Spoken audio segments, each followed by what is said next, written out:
This week's video is an HVAC 2-for-1. We're starting up both the ERV and our whole house dehumidifier for the first time, and as always, nothing ever goes quite perfectly. Uh-oh, that's not good. This is probably room for improvement. Far less than 1% of new homes have either of these machines, which begs the question we're going to answer today. Was it actually worth it to install this equipment? The next order of business in our HVAC startup endeavors is getting our Broan AI Series ERV going. We have a whole dedicated video on the install of this unit along with all of its ductwork and how we routed all that. Now it's time to put the icing on the cake and actually get the thing working. This is the easy part really. I have 4 wires connected down here. The same 4 wires will get attached to this guy. This is their touch wall control that will go up next to our normal Ecobee thermostat. There is one little filter I had to install quick down here before plugging this in. And once we have this on the wall upstairs, we can fire it up. This little electronic filter setup was supplied along with the touch control with this auxiliary instruction manual. I have a feeling the engineers discovered there were some noise problems with their touch control, and so this is the solution to it. Luckily this thing should be pretty easy to install. It's just a screw into the side. Then in the terminal block that the thermostat wires come into, I'm going to come right into this black ground alongside this guy. Now, I'm no electrical engineer, so I don't know exactly how this filter setup works, but I'm guessing it makes a cleaner ground signal somehow and reduces interference to that touch control unit. That's not clamping very nicely. This wire is just a little bit thinner than the solid copper. It's just stranded. There it is. I had to double up the end of the stranded and that seemed to work. I'll use this video to note the order of my colors: red for 12 volt, yellow for D-, blue for D+, and black for ground, because I will have to match the same ones upstairs. And this is 18/8 thermostat wire, so there's 8 conductors. I got 4 spares. Hopefully I never have to use them, but I use that in all of my different low voltage circuits just in case. And just to tidy this up a little bit, I'm going to secure this right over top my California Cancer label with a sticky cable mount from, this was actually left over from a dash cam, but they have been coming in handy recently to help secure random stuff like this. Looks like maybe it was meant to be there. Here's what my situation is upstairs, like I said, right next to our normal thermostat. This is a jumper wire that runs over to the thermostat. Just in case we want to run the ERV at the same time as the main HVAC fan, we're going to figure that out just by some testing to see how effective the ERV is by itself. So we'll have that jumper tucked back right up in here in the wall. And I do have a 1/2 inch piece of blocking back here, 1/2 inch plywood, so that I can just screw right into that. And it's low voltage, so we don't need a junction box. This is the main wire that goes all the way down to the ERV. So I'm going to separate those 4 wires, red, black, blue, and yellow. Get those stripped and we're ready to go.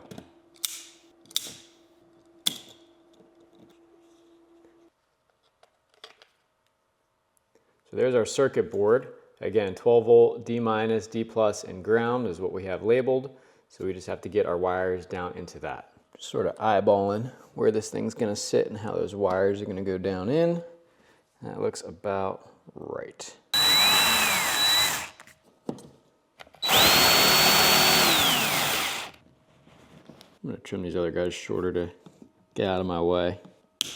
I should note that I have like a foot of excess pushed back up into the wall here in case I ever do need to utilize these other 4 conductors. I can just pull more of the full wire out. Same with this jumper. There's a lot more back up in there. Just trying to get these things dressed up so they'll all slide in nice and easy to their respective spots. That way I just have to tighten down the screws and I'm done.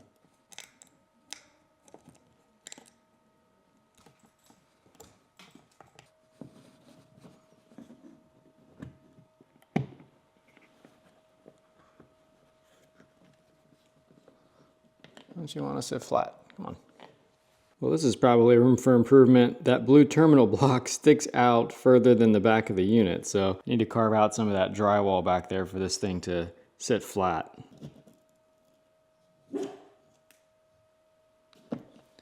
That was the ticket. Beautiful. Now I can take the temp filter off of our central return that's been sitting here for quite a while. This side is for the dehumidifier central return. Now let's go downstairs. Hey buddy, come on now. Come on, George. Now let's go downstairs and fire the thing up. I think I've read enough of the manual to know how to start this up. It should be fairly easy. One thing that was noted was if this is connected to the main air handling system at all, the fan should be running when you start this up because it's going to do the auto balancing procedure right up front. So I have our main air handler running. The supply of this goes into the return of our main air handler. They call this the T2 configuration when you have the central dedicated return like we have up in the hallway, and then the supply of this goes to the return of the main air handler. That's the T2. There's T1 through 5 in their manual for all the various different ductwork situations you might have. So that's a selection you make on here when you start up. So let's go ahead and plug it in, see what happens. Okay, we have fun blue lights. Heard the supply damper open up. Digital confetti for startup.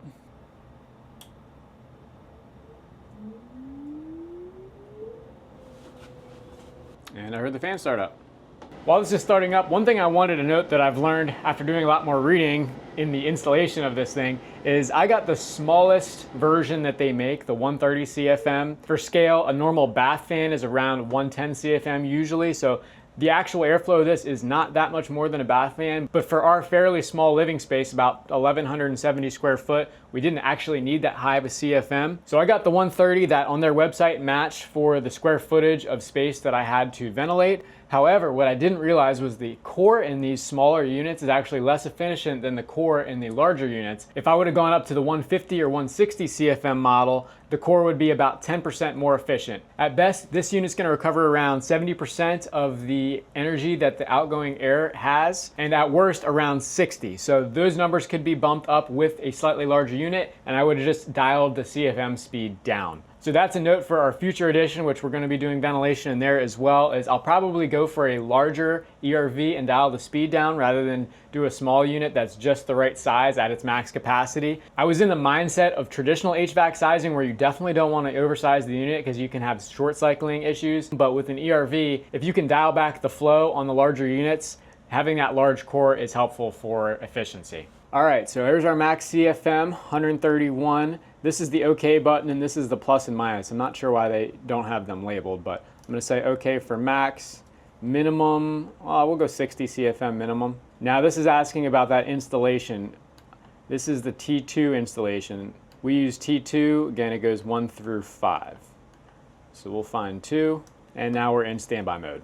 That's all we had to do down here. It did its auto balance measurements while I was talking about the sizing, and now I think it's just waiting on a command from the upstairs control. Dun, dun, dun, dun. We have liftoff on the touchscreen. Okie doke. Well, let's just play around with this a little bit. Oh, that's kind of neat. So this has got a humidity indicator as well. Can do an airflow test on here. This is neat. I didn't even know it had wireless built in. Don't need that. All right, let's go ahead and put this on continuous ventilation. Max speed. Now it should pop on. Yep. There's some pretty good air movement in there. I could definitely see after a few hours how that could replace all the air in our space. I mentioned it briefly while putting the thermostat in, but we don't have the ERV synchronized to the main blower fan. Broan does recommend that for better air distribution when you are ducting the supply of the ERV into your main HVAC return trunk. So for now, it's gonna be a little bit random. Whenever we happen to need heat and the ERV is on at the same time, we'll get that benefit. But if not, the supply of the ERV is just going to be going into the return trunk and working its way up through the returns in the house. So we do have 1 in each bedroom, 2 here in the main hallway. My plan is just to kind of monitor the air quality up here and see if that's adequate. If not, then we'll go ahead and synchronize it with that jumper wire. That'll tell the main fan to run whenever the ERV is running to help that fresh supply air get distributed better. But the downside of this is you're paying to run that big air handler fan when you don't necessarily need it for heating or cooling. So that's what I'm gonna monitor and see if we actually need that. So right now my Ecobee tells me my air quality is fair. Oops. This is how it's judging this. It's saying that there's a moderate level of VOC and moderate CO2. I just used some liquid flash on an electrical box and I think that's probably where the VOC is coming from. We'll let that bring in some fresh air for a while and we'll see if this changes from fair to good. I do have the heat set to 70, so the fan is running. That should help distribute our fresh air a little bit better. Outside, I can definitely feel air coming in through our supply.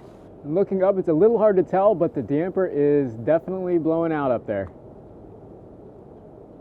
In here, we're showing a full 130 coming into the house and a full 130 going out. The flashing house means that the airstream coming into the house is actually the limiting factor. It's having a harder time drawing in than exhausting, but we're getting a full 130, so I don't think you're gonna get much better with the size fan that we have.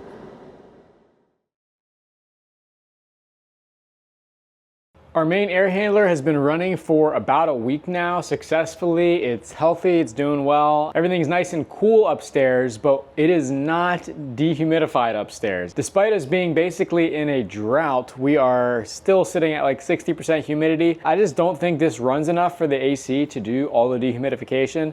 So that was a good reinforcement about why we put that dehumidifier in the first place. I was thinking we would only have to run it in the shoulder seasons when it was too cool outside to even run the AC at all, but still kind of humid. But it goes to show even in this hot, dry summer, it's still quite humid up there. So now I'm gonna dial this thing back so that the air handler's not running, and we're gonna start this dehumidifier up.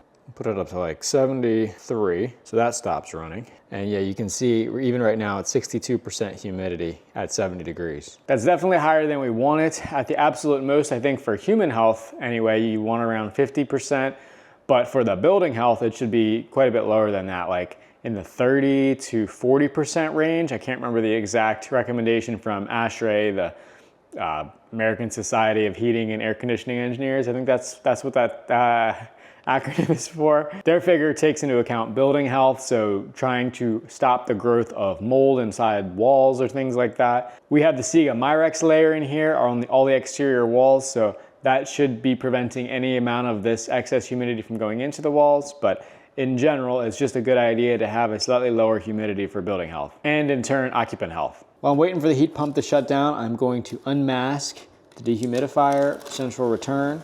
I'm just gonna keep this open for now to keep the restriction down, but before I put this grill on, we might do this little pre-filter like we have done on all the rest of the HVAC system just for construction stage, just to keep the dust out of our ductwork here. This is pretty light. It does not really cause that much restriction. You can blow right through it. I feel hot, steamy breath. Exactly. On the main system covering all the return and supply vents with these, I think added 0.09 inches of water column to the system. It was like 19%, I think, additional restriction. So not absolutely ridiculous. It definitely does restrict a little bit, but it keeps the inside of the ductwork nice and clean when we're not done. Clearly we have some trim and stuff yet, but we want to get the HVAC going to get the space nice and conditioned and keep the materials dry. So I'm just going to leave this out for now. But before we put this vent on, we might throw that back in. Let's talk wiring options real quick for the dehum. Two options, one wire, two wire, really simple. One wire just uses the 24 volt constant power supply from my main HVAC air handler, comes up to the thermostat, and then from this accessory plus terminal, comes down and goes to the on terminal of dehum. When that is energized at 24 volt, the dehumidifier turns on. Alternatively, two wire uses the 24 volt supply from the dehum. It has its own transformer that comes up to the thermostat accessory terminal. Then when the humidity is high enough, the thermostat closes these two contacts. It sends that 24 volt back down this wire and again to the on terminal, turning the dehum on. It's still connected to the 24 volt of their handler, but it's not actually using that for the dehum. It's only using that to power the thermostat. And after doing a little bit of reading, it looks like if the unit has its own 24 volt transformer like this dehumidifier does, you should make it a two wire accessory with the Ecobee thermostat I have. So I'm gonna hook up that other black wire to my 24 volt port. You can configure this thing for the dehumidifier. It was on no accessory. I'm putting dehum. It can do one of these three, but not more than one at a time. So this was only gonna do the dehum. And this is when it asks for the one or two wire. I'm going to be doing two wire. What is the relay state when your dehumidifier is active? I think it's closed, but I really don't know. We can try both. This thing is weird though, as far as actually getting the thing to run. That thermostat is really unclear as to how it's gonna make the dehumidifier run. There's no like above this certain percent of humidity, turn the dehumidifier on. It doesn't have any setting like that. So I'm just gonna flip the breaker on. All right, now it's got this switch. I think this has got its own humidity sensor in here. Like if you have this under a crawl space or something, you just wanted this to run all the time. I'm just gonna crack it. Okay, nothing's happened yet. Oh, there we go. Okay, well, it started up. Okay, there's the always on position. Yeah, there's it running. It's not very loud at all, actually. You do hear the little bit of compressor vibration. here, but it's not as bad as I thought it would be. I don't know if we're gonna need the hand kit or not. We'll see what it's like upstairs. You can definitely hear it, but it's really not too crazy. I mean, it's pretty much what I expect. It's not as loud as the main HVAC system, but using all sheet metal ductwork certainly doesn't attenuate too much noise. But that's one of the trade-offs of having all sheet metal, and I was willing to make that sacrifice because I do not like flex duct being locked behind drywall. And these metal ducts are a lot easier to clean in the long run to make serviceability a good bit easier. Well, Elena was playing around with this and quickly informed me that I'm an idiot and that there is a very simple setting right in the top of the systems menu for dehumidifier on, and it gives you the humidity control that you want here. I'm setting it to 40, and this has only been running for like, I don't know, 15 minutes.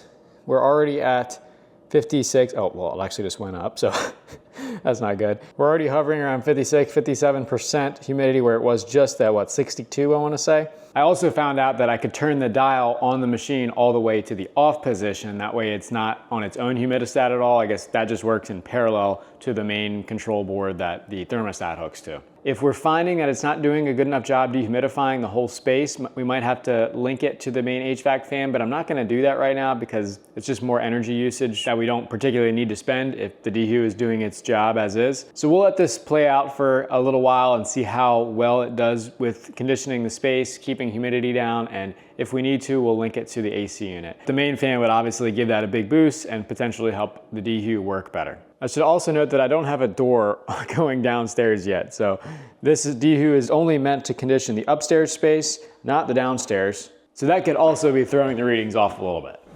Uh-oh, that's not good. We seem to have a leak. Came down and saw this puddle and knew that was not supposed to be there. It appears it's coming out of this joint right here. There's nothing holding this pipe to the white plastic portion except friction as far as I know. So I might have to put some sealant in there. Okay. All right, I guess I'll dry all this off and seal it up with some Lexel around the perimeter. When you don't have your shop towels around, sometimes you gotta improvise. Don't tell Elena. She hates when I do things like this with my shirts. Now I'm using Lexel because I don't think that normal PVC glue is going to work between these two things. Obviously the white is PVC, but the clear here is probably like polycarbonate or something. So this is just a general sealant that will fill the gap and keep water from coming out, hopefully. Ah! There's still water coming out of the case. This stuff does stick to wet surfaces though. So it's the thing to use for sure.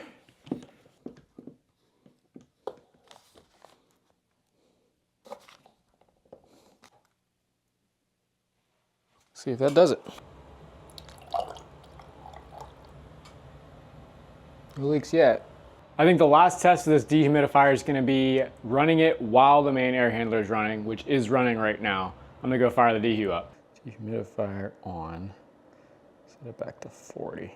Yep, she's going. I think the telltale is gonna be what that humidistat reads. Starting off at 62, I got it set at 40. We'll see what it does. We've been living with both our dehumidifier and ERV for several months now, and I feel like I can make a good educated analysis on whether or not it was worth installing this equipment. The short answer is yes and yes, but let me explain why, starting with the dehum. So our climate in southern Pennsylvania, United States, is a mixed humid climate. Many times it is not hot enough to run an air conditioning unit, but it is still very humid. The primary examples are shoulder seasons, spring and fall, where it's rainy but cool. So you can't rely on an AC unit to dehumidify. That's where this thing is amazing, because not only does it dehumidify, but in that process, it actually provides a little bit of heat. So on days where it's like, I don't know, low 50s, mid 50s, where normally you'd be running the heat, this dehumidifies the air and actually provides a little bit of heat. And in general, our heat pump doesn't have to run in the shoulder seasons, just this little dehumidifier does. And I haven't done an energy analysis on how much current this thing draws, but I wanna say it's probably half of what our air handler and heat pump is to run. I will do an energy video eventually that breaks down all of our HVAC equipment, how much it costs to run, how much power they all use, but I think just by gut feeling, this is more efficient than running our heat pump for sure. Second, because the air is dehumidified upstairs, we don't have to keep the set point temperature as low as we normally would. We can keep the temperature warmer, maybe 70 to 73 degrees, but because the humidity set point is right around 40%, it doesn't feel like hot and sticky. Have you ever been to a cheap hotel or motel with one of those window unit ACs and you've got the thing cranked down to 65 degrees, but the sheets still feel like wet and sticky and it's just still not comfortable? That is because of humidity. So having a lower humidity space allows you to keep that temperature high. You don't have to run your AC as much. And we have definitely noticed that. Overall, it's just so nice to be able to adjust indoor humidity at the push of a button. Elaine and I are very happy we installed this. Next, let's talk about the ERV. Now, after monitoring air quality this whole time we've had this thing going with our AirThing sensor, the bottom line is I would never build a tight new construction home without one of these machines. If you are on the fence whatsoever about putting an ERV in your new construction home that's going to be even remotely air sealed and well insulated, please do it. You will thank me later. This thing absolutely does its job keeping carbon dioxide, particulate matter, VOCs low, and there is a notable difference in the data when we do not run this. Here's a little bit of anecdotal evidence that really made me a believer in this despite any amount of data that I've seen. Before we got this thing up and running, we steamed broccoli in the kitchen. And I swear to you, 3 days later, when you open that door from the garage into the house, you could still smell broccoli. It's like the smell would not go away. But after we got this running, we actually were curious and did another steaming broccoli round to see if it actually helped, and the smell was completely gone within probably 4 hours. So if looking at the air quality sensor data didn't convince me, that sure as heck did. When it comes to building the Future Edition house, I will absolutely be putting its own ERV for that space. No questions asked. As far as maintenance goes, this thing's been really easy. I've only cleaned the filters once so far. The front pops right off. These filters slide out. There's exhaust and an intake filter, and they're reusable. All you gotta do is wash them in some warm soapy water, let them dry, and stick them back in. Like with the dehumidifier, I haven't analyzed energy on this, but I would venture to say it's roughly like running a bath fan all the time. It's been really quiet. It pretty much runs continuously. We've left it on the smart mode that the thermostat has built in. It uses like a graph of temperature versus humidity, and it will run on and off appropriately. I would guess it probably runs 70 to 75% of the time. Sometimes it's just a really nice day outside, so we open the windows and shut off all the equipment. But that's probably 5% of the time or less. So in the other 95% of the time when the house is sealed up, this thing is keeping us breathing well. One other thing I wanted to address is the supply of this is ducted into our return trunk. So something I was kind of back and forth on when we installed this was I gonna need to link the main air handler fan to the ERV so that whenever this runs, the main air handler fan runs and it distributes that fresh air throughout. We keep an air quality sensor in the bedroom as well, and I have noticed that when the door is shut, the CO2 builds up overnight. When we're sleeping, we're just constantly breathing out, and if that CO2 kind of isn't evacuated from the room with fresh air replacing it, that CO2 level becomes elevated. My hope was that with just the ERV fan, that supply air going into the return trunk would sort of emanate up through the return grills, and I think in the main living space it does, but in the bedrooms with only one return, I don't think there's quite enough pressure to truly provide fresh air for that room continuously through the night. So I think the next step is to set our Ecobee to run the fan like 10 or 20 minutes out of every hour. I still don't think it's necessary to do it continuously when the ERV is running, but that's gonna take a little bit more experimentation. We have noticed though that when the temperature calls for the HVAC to run overnight, the air stays quite a bit fresher in the bedroom just because of that main air handler circulating the fresh air into the room. One last thing that's been helpful with this control is turbo mode, which allows you to run the fan at, I think, a slightly higher speed than max speed for just a given amount of time. So primarily when we're cooking, we'll run that turbo mode. It boosts ventilation for a few hours and evacuates any smoke and smells. If you have a new construction or a large remodel or addition project, the incremental cost to installing this extra HVAC equipment is so small compared to the benefits they provide. I want to say the retail cost on both of these units combined were less than just our bathroom floor tile. That's tile only, not including labor. And the benefits of having fresh indoor air is a whole lot better than having a nice bathroom tile floor. Don't get me wrong, I do love a good tile floor. Like I said, I haven't done an energy analysis on these yet. That will be coming eventually once I can gather a lot more data and get a good full picture on it. But until then, hopefully you got something from this on your indoor air quality and HVAC startup journey. As always, thanks for watching, and we'll see you on the next one.